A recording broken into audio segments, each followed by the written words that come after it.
Auzubillahiminasyaitonirrajim. Bismillahirrahmanirrahim. Kurbani program 2018 Umid Karbani, Arakan, Bangladesh. Name list: Kenan Basut, Mehmet Subaran, Fahriddin Memis, Mustafa Kaya, Risip Sariages, Hakan Akmis, Imrah Akmis,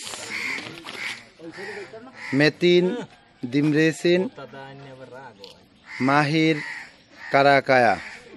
Allah kabul olsun.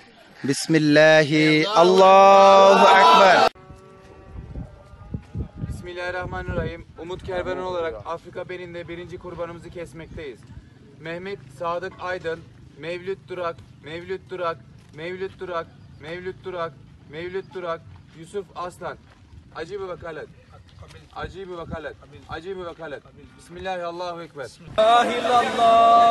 Taylan Gezer, Belkıs Gezer, Mustafa Erdi, Abdullah Çoban, Mansur İbin, Seyhan Kızılaç, İsmet Arslan. Vekaletleri verdim. Vekalet kabul ettin.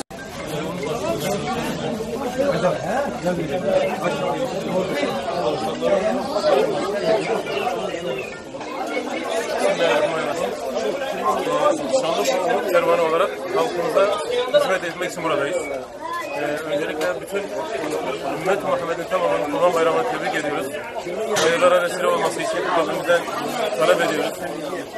Bu Kurban Bayramı'nın İslam aleminde akan kanların durmasına vesile olmasını, Müslümanların kardeşine, birliğine vesile olmasını Yüce Rabbimden niyaz ediyoruz.